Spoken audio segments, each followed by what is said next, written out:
It's the dictionary. It's the dictionary. It's the dictionary. It's the dictionary. It's the dictionary. It's the dictionary. It's the dictionary. Hello, word nerds. This is Spencer. I am Spencer, and I am welcoming you to this podcast called The Dictionary. I am recording this on September 4th at 10:07 in my work office. Today is Labor Day. It's my birthday yesterday, my wife's birthday today, and we took the whole week off from work. But I was like, oh, I record episodes before work each day. I gotta go into the office and record some episodes. Good thing I live close. And so I'm here to record a couple of episodes so I don't get terribly behind. But boy, I'm far ahead. I'm very far ahead, so I gotta keep this up.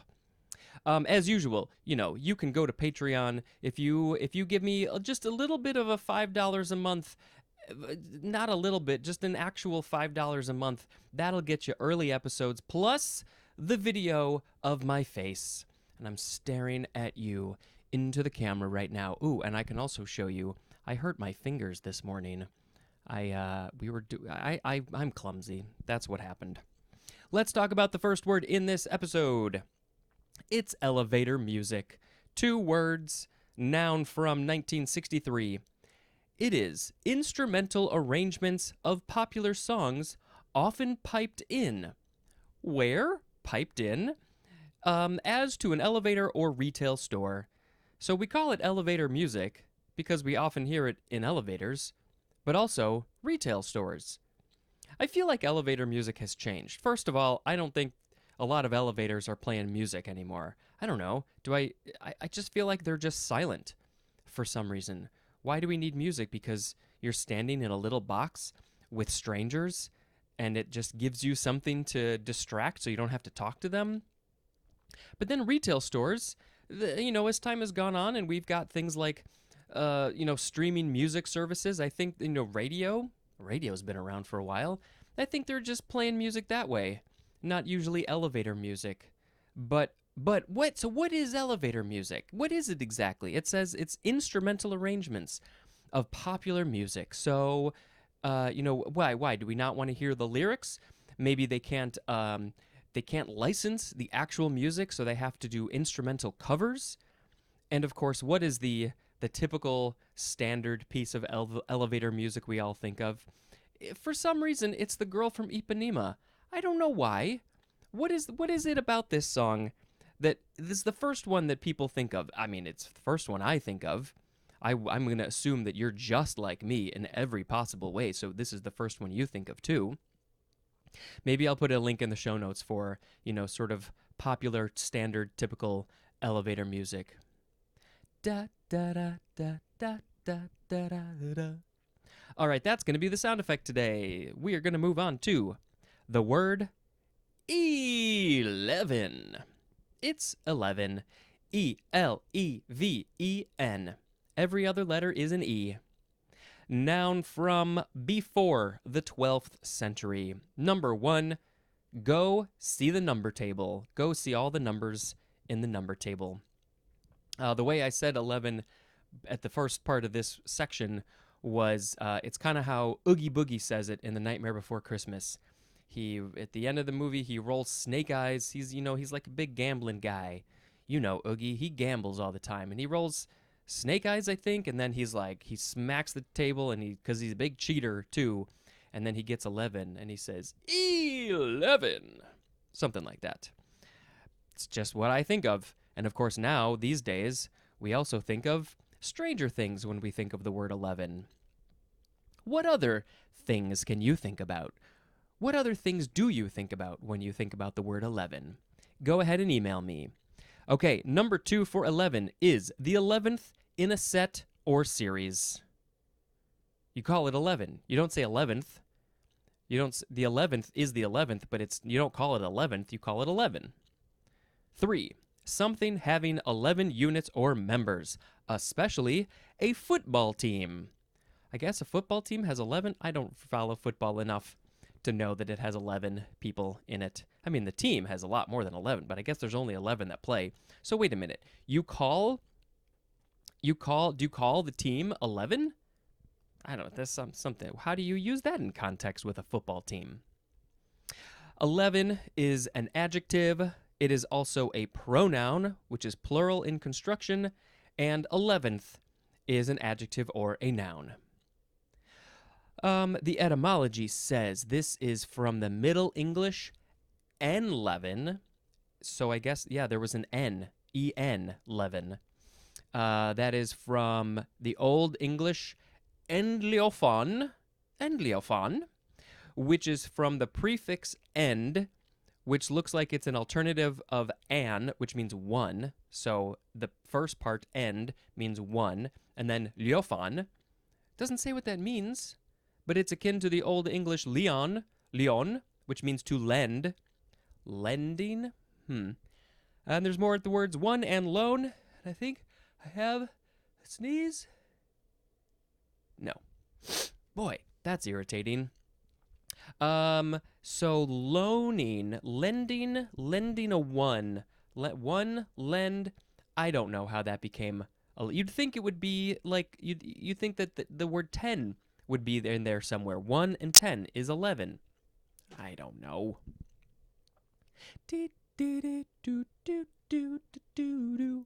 Next is 11 plus, 2 words with a hyphen. Noun from 1955. This is British. No wonder I was confused by this. I was like, what's 11 plus? I don't know. It is an examination taken by school children between the ages of 11 and 12 that determines the type of secondary education to which they are assigned. So, okay, 11 plus. 11 up until you're 12, maybe like, oh, you're about to turn 12 or something. So anywhere in that 11, that 1 year range of 11. It determines what type of secondary education you're going to go to. I don't know if we have something like this in the States. I think that if you want to go to like a more focused high school, either like an arts high school or a tech high school or something, I guess if you're just interested in that, you might have to take a test to say that you are good enough to go to one of those. But I don't think this is a standard thing that we do in America. So obviously, in Britain, they do this. In the United Kingdom. Is it all of the United Kingdoms? What's on the test? Is it like a whole broad range of lifestyles, of skills, of things that you can possibly do and be in your future? And then if you score well in the theater area, how do you test for that? Is there an acting test? I don't know. Then you can go to a theater school maybe. I don't know. It's a whole different system. I think we should do something like that. I also think we need owls. I think that's in Harry Potter though. Do do do do do do do do do. Next is elevenses, or as maybe some people like to say, elevensies. So it's 11 with an S-E-S at the end. Noun from circa 1819. I did not expect this to be in the book. I know this from Lord of the Rings. The hobbits have, first breakfast and second breakfast and elevensies and all of, how many 8 meals throughout the day. So what is this? Well, yes, it is a light refreshment as a snack taken in the middle of the morning. So I guess that actually came from real life in England. The elevenses. It says it's just the double plural of 11 o'clock. Elevenses. So maybe people must use this in real life in context. I had no idea. If this is something that you use regularly, please let me know. This would be fantastic. I had no idea this was a real thing, because I'm a stupid American. Do do do boop ba ba ba doo boo doo. Next is 11th hour, 2 words, noun from 1821. The latest possible time before it is too late, as in still making changes at the 11th hour. Because 12 o'clock is the end of the thing. For some reason, we just say that's the beginning and that's the end of a thing. That's all the time you get when the clock strikes 12 is done. You got to be finished. The 11th hour, Do we also say like 11? No, I guess we just use the 11th hour. You got a whole hour to do all the stuff in the last minute, but we say the last minute, but the 11th hour. There's a big difference between a minute and 60 minutes. The 11th hour. I try not to do things at the 11th hour. That is not a position I like to be in. I like to get things done early. It feels good to procrastinate to an extent, but no, I don't. It's not for me. That's not for me. I do not work well under pressure, I don't think.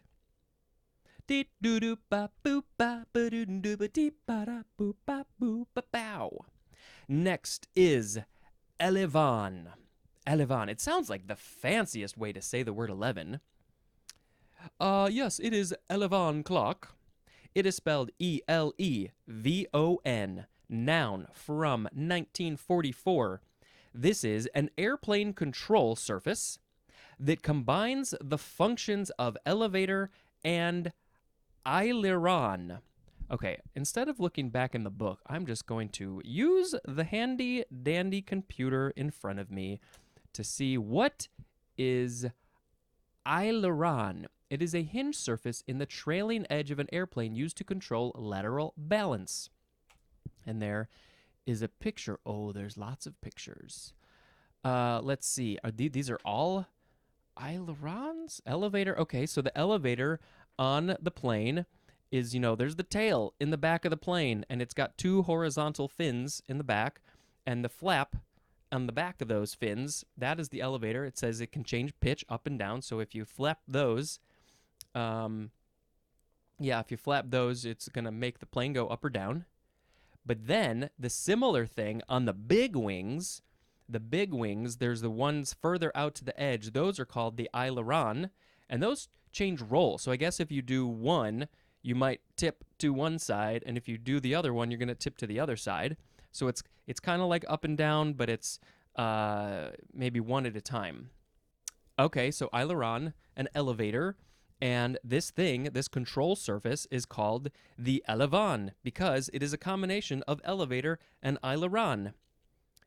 So you got the maybe one surface. Maybe I can post a picture on the social media for elevan, and you can see what this control surface looks like, and it's gonna help to control the plane, the going, the up and the down, and the rolling. Okay. Ooh, next word. It's the word elf. E-L-F. Noun from before the 12th century. Number 1, a small, often mischievous fairy. Oh, these fairies, they're so mischievous, those little elves. I don't think everybody would call an elf a fairy. And of course, elves have, there's a lot of different types of elves in the world. Number 2, a small, lively creature. Also, a usually lively, mischievous, or malicious person. So there we're talking about an actual human being. If they are lively, mischievous, or malicious, then they are an elf. Elfish is an adjective. Elfishly is an adverb. And this word is, let's see, it's from the Old English elf, which is akin to the Old Norse. Oh, I don't know how to say this word. A-L-F-R. Elfer? How do you say that? Elfer, maybe. That just means elf. And perhaps from the Latin word albus, which means white, and there's more at the word alb. But yeah, the Norse, Iceland, a bunch of countries in that area, definitely Iceland, I believe they have lots of, I don't know if it's so much elves or I think it's both. I think it's like fairies and elves and other sort of mystical creatures like that. They have lots and lots of like stories about them. And even to this day in the 21st century, I think there's a lot of people, they're very serious about that over there. And I think you have to respect that because, for many, many years, centuries throughout culture, it's been a big part of their life. And when we were in Iceland, we were talking to one of our little tour guides. Little tour guide? Why do you say little? One of our tour guides. and he was talking about the elves, and it was really interesting and fascinating. But there are so many elves in popular culture, in stories all over the place. And, the first one that I think of is, Lord of the Rings. There's all these different types of elves. There's like, what? There's the water elves and the forest elves, and more than I even know because haven't even read all the books, especially anything beyond that. But yeah, tons and tons of elves.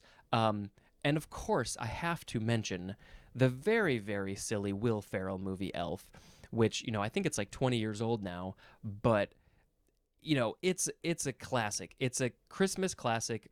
It's so silly and so dumb, and I love it. I love it so much. I love that Will Ferrell was just willing to play this insane character in this insane costume and do these insane things, and I appreciate it so much. And I love quoting so many things from that movie. Buddy the Elf, what's your favorite color? I know him. Okay, we gotta move on to Ba-ba-doo-boo-ba-ba-bow. It's Elf again, but this one is all caps because it is an abbreviation for extremely low frequency. Something that sounds like this. Oh, that was a weird sound. Low frequency, I mean, that could be sound. It could be light waves.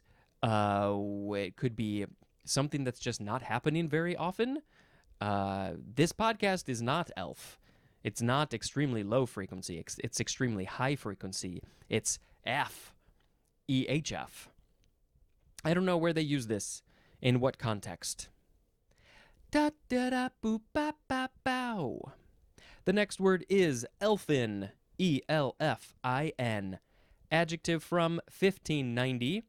1A. Of, relating to, or produced by an elf. Those cookies are made in trees, so they by the elves, and so they are elfin cookies. What are other things? The shoes that are made by the elves in the middle of the night are elfin shoes. 1B. Resembling an elf, especially in its tiny size, as in elfin proportions. It's so tiny and cute, it's made for an elf.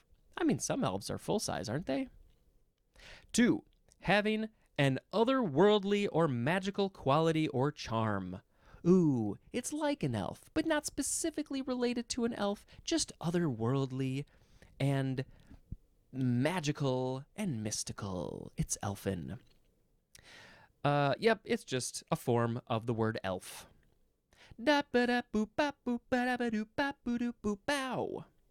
Next is elf-lock. Elf-lock. It's one word. Noun from 1592. There must have been something going on with elves in the 1590s, because elfin was 1590, elf-lock is 1592. Okay, this is interesting. Hair matted as if by elves. And this is usually used in plural, elf-locks. Okay, I'm feeling like, is this a real thing? Yeah. This one says a lock of hair fancifully regarded as having been tangled by the elves. So maybe the story with this is that, like, when you wake up in the morning and your hair is all like locked up and matted, then the story was, oh, the elves came in the middle of the night and locked my hair up. They matted my hair because those silly little elves, they're having fun playing with my hair. Locking my hair, making my hair into locks, elf lock. I have not heard of this. Who uses this? Where is this from? Okay, interesting, elf lock. Da boo boo da ba boo ba doo bow boo boo ba ba boo ba doo. Hey. Okay, next word is elf owl. 2 words. Noun from 1887. A very small insectivorous owl of the southwestern U.S. and Mexico that roosts and nests in the cavities of trees and saguaro cacti. Ooh. This species name is Microthene whitneyi. I wonder if maybe somebody named Whitney found them or something. I will absolutely be posting a picture on social media of an elf owl. They must be very small. Um, do they have elf lock fur, hair, feathers? I don't think so. But they eat insects. That's what it means, insectivorous. Southwestern U.S. and Mexico. So we're talking about maybe like New Mexico and Arizona, that area probably, and then of course probably northern Mexico. And they live in cacti.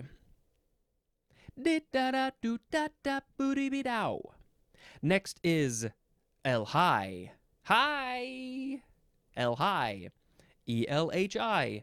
Adjective from circa 1948 of, relating to, or designed for use in grades 1 through 12. And this is from, if you don't know it, I didn't know it, I'm learning. It's from elementary school and high school. So L high, elementary and high school. This is more American because I think in other places in the world they don't necessarily use elementary school and high school. They might use primary school, secondary school. I think those are more standard and common in other places. But yeah, pretty much in America, grades 1 through 12 are elementary school. And then, a lot of places use junior high. Mine was 6, 7, and 8 were junior high. And then 9, 10, 11, 12 were high school. So anything through grades 1 through 12, all of those grades, all 12 of them. And I don't want my watch talking at me. All of that stuff is L high. And I don't know when do we still use this? This is what I want to know.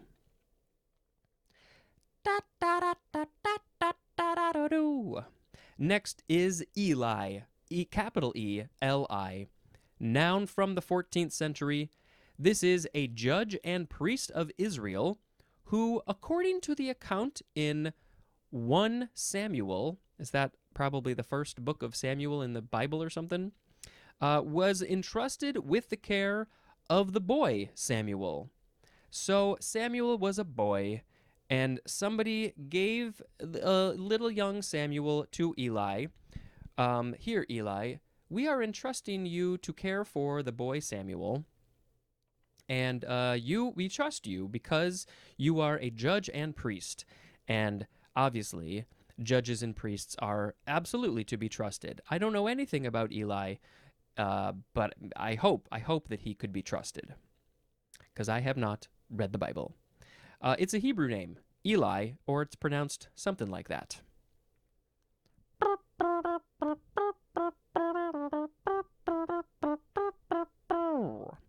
Next is Elias, capital E-L-I-A-S. Noun from before the 12th century. The synonym is Elijah, which I think is going to be, it's going to be in the next episode. Is it the same thing? Elias and Elijah? Are they the same name? Is Elias short for Elijah? It's not very short. It's just a little different. Elias and Elijah. Yes, it is from the Greek name Elias, which is from the Hebrew name Elijah. Okay, so this is where it gets interesting because it's spelled in the Hebrew. Well, according to this, it's not Hebrew letters. It's English letters in Hebrew. From Hebrew, E-L-I-Y-A-H. And I think it's possible that the Y sometimes is pronounced as like a J sound. Elijah, Elijah, Elijah. So that's why Elias. Somehow the S got on the end there. They're the same thing. And you'll get to learn all about Elijah in the next episode. Make sure to save a seat for him. Next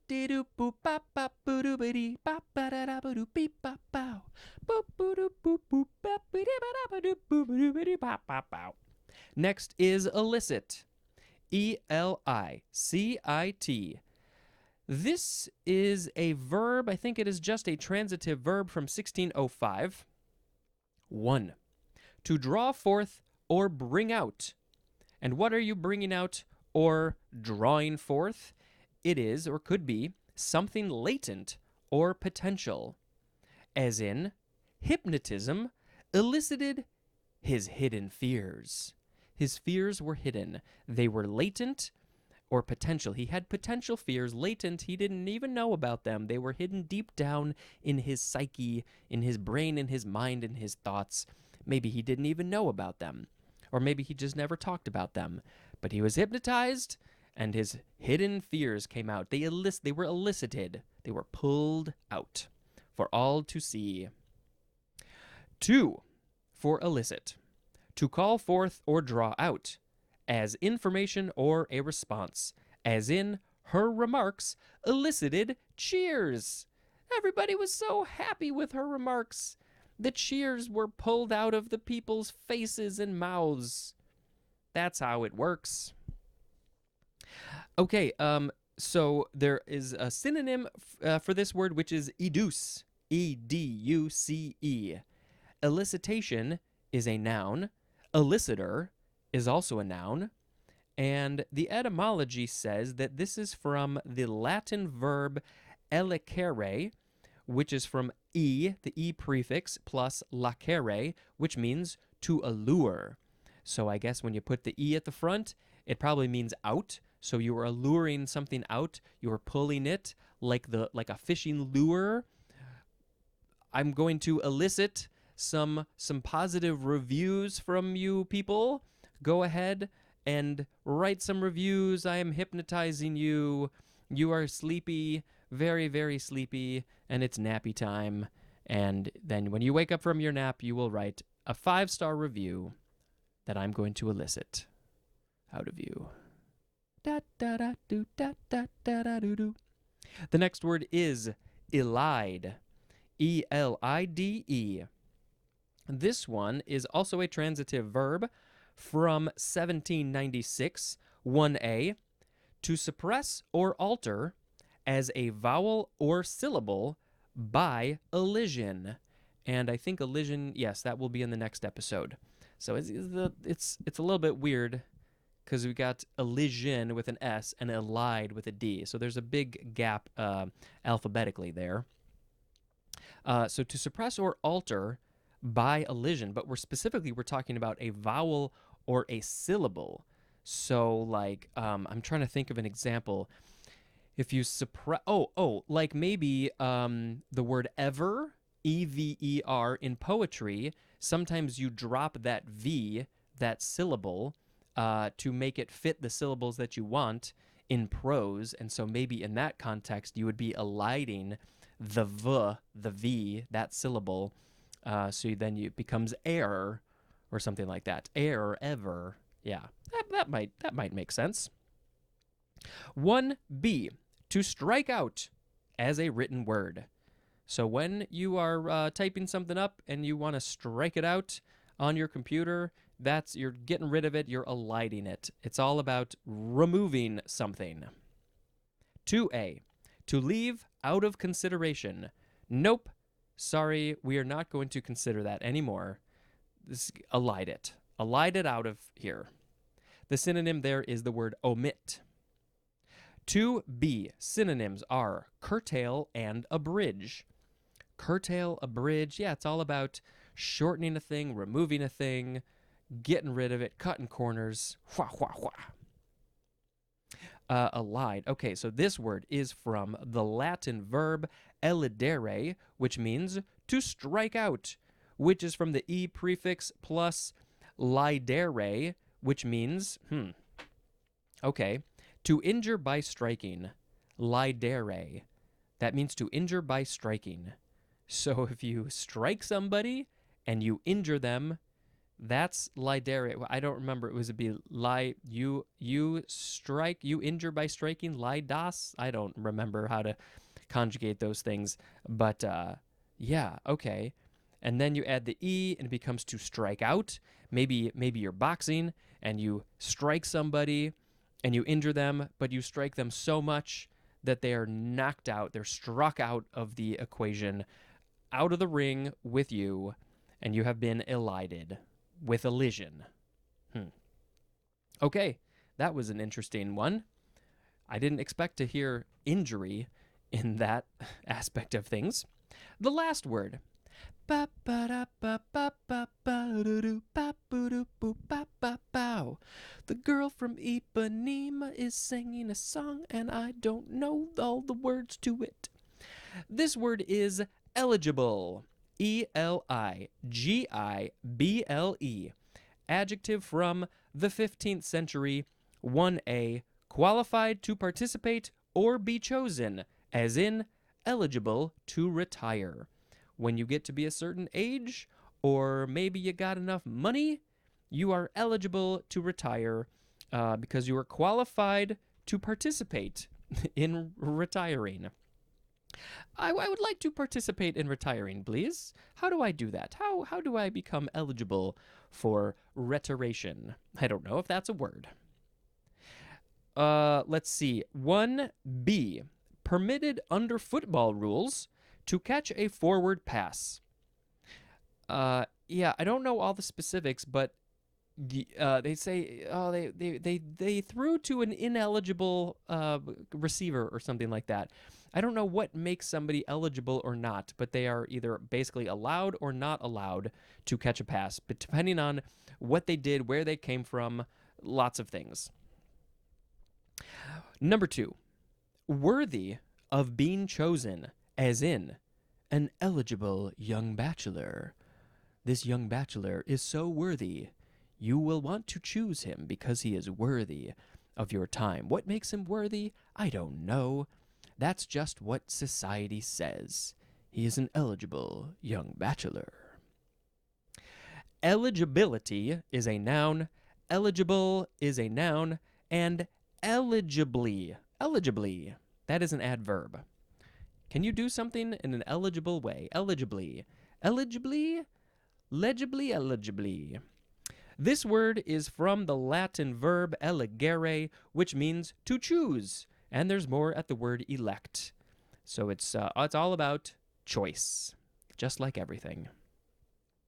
I'm going to pick a word of the episode, and you can't stop me. No, you can't. What are we going to pick? I don't know. We've got elevator music, 11, 11 plus, 11s, 11th hour, elevan, elf, ELF, elfin, elf lock, elf owl, el high, Eli, Elias, illicit, elide, and eligible. Okay, I'm debating between, let's see, 11s and elf. I believe those are the ones that I am appreciating the most. 11s, maybe the elves like to eat 11s. We know the hobbits like to eat 11s. I think the elves, I don't think that they eat as much as the hobbits do. I don't think anybody eats as much as the hobbits do. I don't know which one I'm going to pick. The elves don't eat 11s. 11s are only for hobbits. Elves don't eat much food because they're so small and light. They don't eat 11s, only the hobbits do. I don't know what song that is. Which one am I going to pick, though? Either way, I did a song. Elves don't eat 11s. This is a song that should be produced.